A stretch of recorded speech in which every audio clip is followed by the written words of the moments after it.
If you're having a hard time finding a really good confirmation indicator or an exit indicator or a volume indicator, or you just want to expand your options a little more, this video is for you.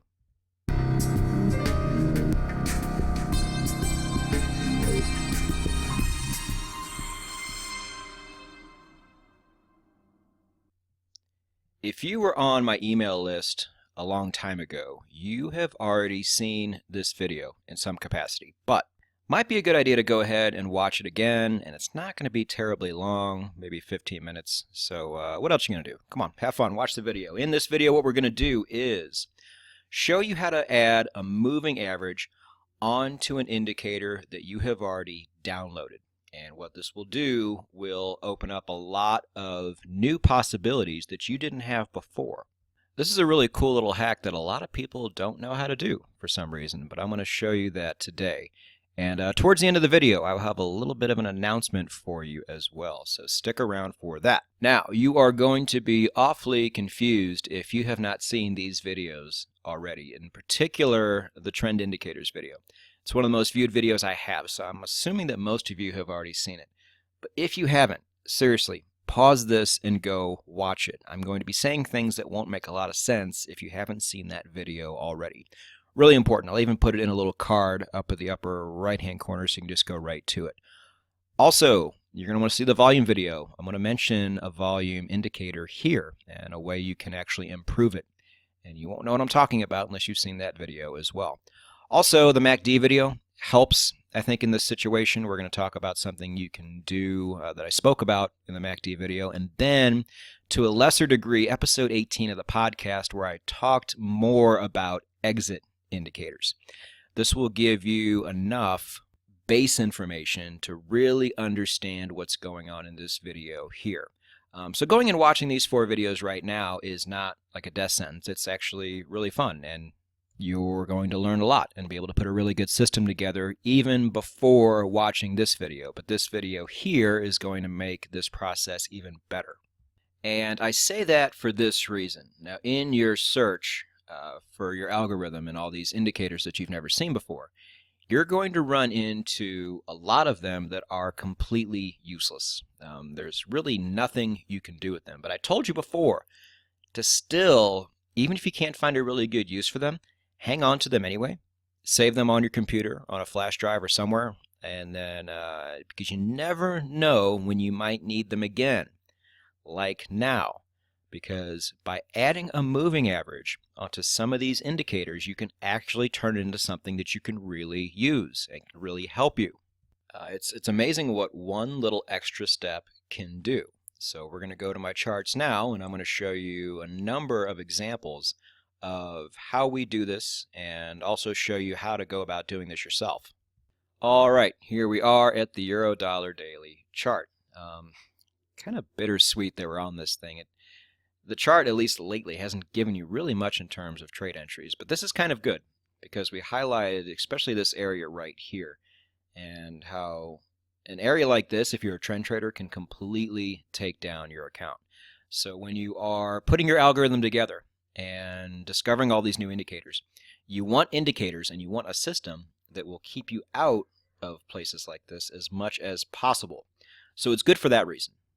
But let's go ahead and put a pretty useless indicator on our chart, or down below, I should say, and add a moving average to it and see what it does. So I'm going to start off at least with indicators that are already built into your MT4 charting software.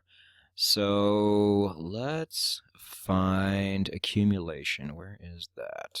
Okay, so this is not a good indicator. If you remember a recent podcast episode, one of the things I said that you can do to eliminate indicators right away is if you run into one that you cannot adjust at all. And this one you cannot. There is no way to do that. You're stuck with whatever it gives you. So let's just go ahead and put it up. And this is what it does. It's one line that really does nothing. Hooray. But we can maybe make something out of this. We're not going to make anything really good, but we can at least make this better. And what this means is if you have something like this to where it's just one line And it has potential, but in the end it can't really help you. Maybe by just putting a moving average on top of it, it actually can. So let's see what we can do with this. Now over in your navigator, I'm not going to show you mine because I have my own algorithm indicators on it and we don't show that. But I'll just kind of dictate to you where this is. So what you don't want to do is go under oscillators and go to moving average of oscillator. Now it sounds like this would be what you want, but it's not. So get rid of that, go under where it says trend and click that tab and you will find just plain old moving average. Looks like this. But what we want to do is take it initially and drag it down over the indicator we want to put it on. So once you do that, it'll open up that window again. Now what you do is this. Well, first off, let's give it a different color so we can kind of discern it from the line. We're just going to go ahead and leave it on 10. Simple. But you don't want to apply to the close, because what's going to happen if you do that? It's going to end up there. We don't want that. Instead, drag it down below and apply to first indicator's data. This is the key. Step 1 is dragging it down. Step 2 is putting this right here. So once you have done that, you hit OK, and there it is. So what we did is take something that is completely junk and worthless, and yes, there are ways you can use it if you look online. I know what they are, and they're not very good. But now, just by putting that one simple moving average that we didn't even adjust to this indicator, look what we have now. I mean, we have, if you were to just take signals with the overall trend, and the moving average is going to tell you where that trend is for the most part. If you just took short signals, there's an entry signal right there. That was good. That was good. I mean, I know this is hindsight, but that was something. Who knows? Over here, that was good. And that was good. I mean, what I show you? 6 entry signals. 5 of them could have really made you money. 1 of them might have. All because we added a moving average onto this indicator. And we made it from a 1-line useless does nothing indicator into a 2 lines cross, which in the trend indicators video was one of the main types of confirmation indicators I want you to look for. So you can make any 1-line indicator into a 2 lines cross just by doing this. Now going forward, I still don't recommend that you use this, even though it looks really good right now. It looks really, really good because it kept you out of much of this. But this is one of those things, guys, I've tested. I'm not a fan. Feel free to do it yourself. But if you want to save time, just know that when I tested every variation of trying to make this thing into something good, it just didn't work long term for me. But that is one example. Let's go ahead and get rid of this whole thing by going to delete indicator window. And let's try another one. Okay, so this is something else that's okay. This is an indicator called i-BandsPrice. So yeah, kind of does the same thing. It's really just a line. You can make it into kind of a zero cross indicator, even though it really doesn't get down to 0 by putting a line here, but that line's going to move. It doesn't do much for you. But let's put a moving average on it. Let's see if we can make it better.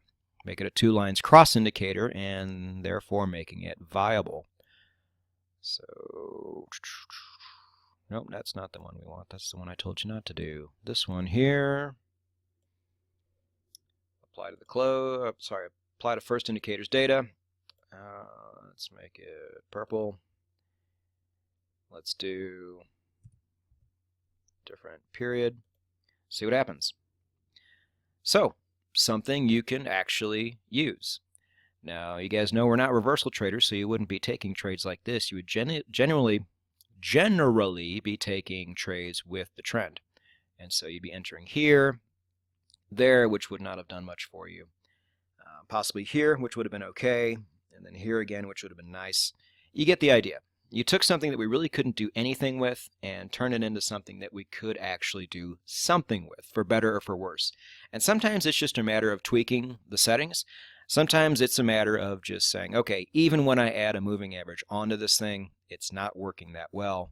Maybe now it's time that I actually, scrap the indicator for good.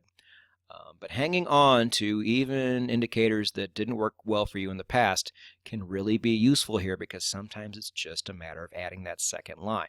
And this is how you do it. So let's get rid of this one and try something a bit different. So let's do this with a zero line cross indicator. I really don't have a great one to show you, but I'm going to use the one we use in the example before, the rate of change. So this thing is pretty bad, but it will do the trick for now. So we're going to smooth it out so it's not completely horrible. Let's do that. And then we want to put a zero line on it. So we'll do that and make it a color. And let's see what that does. Okay, so on zero line crosses, if you recall, when the line crosses upward over the zero, we go long. When it goes down, we go short. Simple as that. Now, if you remember the MACD video, one of the coolest things about the MACD, really the only thing I liked about it, is that it gets you into continuation trades. And if you recall, some of my most lucrative trades were continuation trades. So by adding a moving average onto something like this, you can actually turn it into an indicator like the MACD, but hopefully a better version. Now, we're not going to make it better here because the rate of change is really bad, but I'll at least show you what I'm talking about. So let's go ahead and put the moving average on it like we've been doing.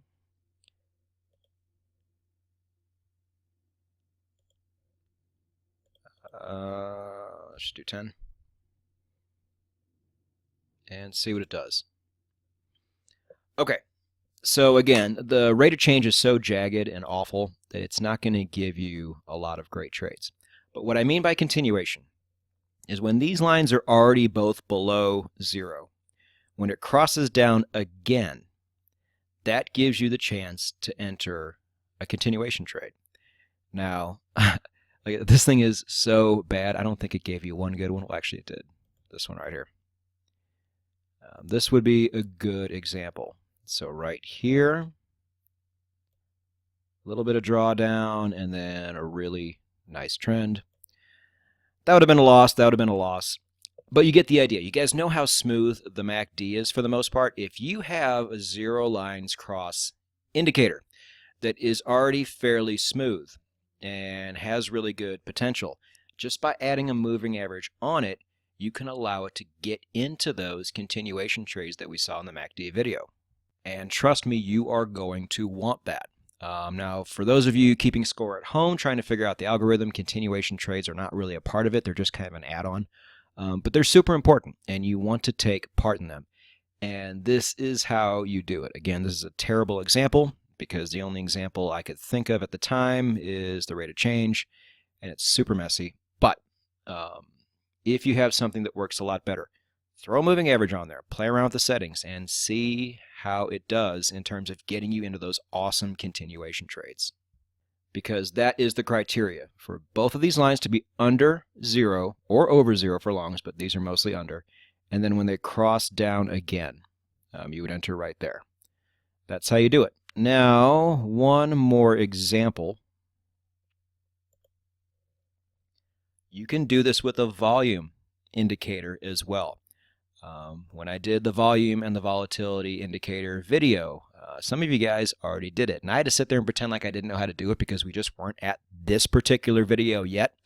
But I'll show you the difference between what I did in that video and what you can actually do right now to make it better. Now, again, we're going to use a volume indicator that I don't like, the ADX.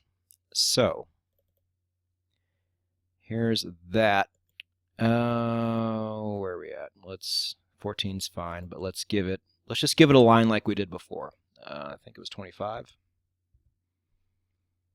Because most people who use this indicator will do this. They will put a line somewhere, and how you use an indicator like this is anytime the line goes above it, for a trend trader, it's okay to trade because it's saying, hey, we have the volume we need. And every time it dips below, it's telling you, hey, we don't have the volume you need, stay out of the market. And it did a decent job of this, actually. Save, like over here, where it gave you a lot of false signals, and then finally figured it out. But the ADX, we talk about lagging indicators. Most indicators lag, and that's fine. The ADX just really lags a lot. And it's one of the biggest reasons I don't like it. There are just so many better options here. So let's get rid of that line first. Let's just take that off. And instead, let's add a moving average to it. And, you're not going to turn rocks into gold by doing this, but you can make just about any volume or volatility indicator better this way than you would if you just had a line there. So let's do that. Pull it down. Apply. We'll just keep it at 10 and see what it does. Okay, so here it's much better because you can be in a market that trends for a while. And in those trending markets, you're still going to have those moments of consolidation and stagnation that you generally want to avoid.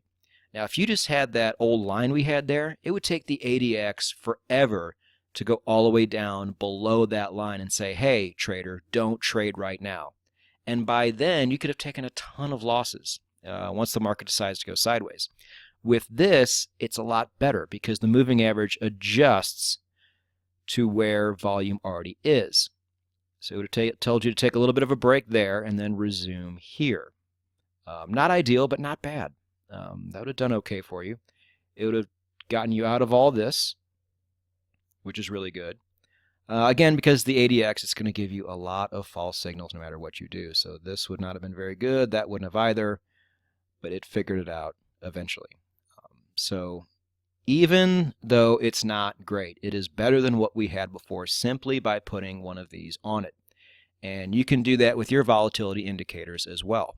I think you will notice a really nice difference. But the really good news now, simply by knowing how to do this, is you have taken a lot of indicators that you have discovered that really didn't have a lot of use, that really couldn't help you, that now really have the potential to. And all it takes is doing this one time and finding a really great place to put one, and you will have this thing forever. And it can just continue to make you money over and over and over again. And I know a lot of you are struggling with exit indicators as well. A really good exit indicator is typically a 2 lines cross indicator. And you probably have a lot of 1-line oscillators that you have saved up already that just by putting a moving average on it, you might have come up with a really great exit indicator for you. So your homework this week is to take this concept and go back to some of those old indicators that you didn't like, but stuck around and saved anyway, and see if it really makes a difference. Chances are it's going to. So in conclusion, what we just said pretty much, always know that you can add a moving average to pretty much any indicator you want. It won't make sense for all of them, but it will certainly make sense for some. And this opens your possibilities up tremendously. An oscillator that just has a line on it that's not really doing anything, well, not very useful. But an oscillator with a line that crosses another line, well, now you can start doing things with that. You can start testing that out and seeing if things really work for you. But that is what it does. So I hope this helps you a lot. And you're not going to find a whole lot of videos that tell you how to do things like this. So you might as well stick with us, guys. Subscribe, hit the bell, don't miss anything. Especially because, and here's the announcement, not the next video, but the video after that, I think we're going to go ahead and reveal another piece of the algorithm. I think we have finally traveled far enough to where it is appropriate to actually do that, and so get ready for that. I'm looking at my calendar. It will be on the 28th of February. So mark your calendar for that. I mean, watch all my videos and podcasts, please, if you would, but that one in particular, you're going to want to be here for. But man, do you have your work ahead of you, especially knowing this. I just put a lot of more work into your lap, but that's a good thing. because putting in the work now is going to set the table for the next 30, 40, 50 years of your trading life. So get cracking, traders. Let's go get it.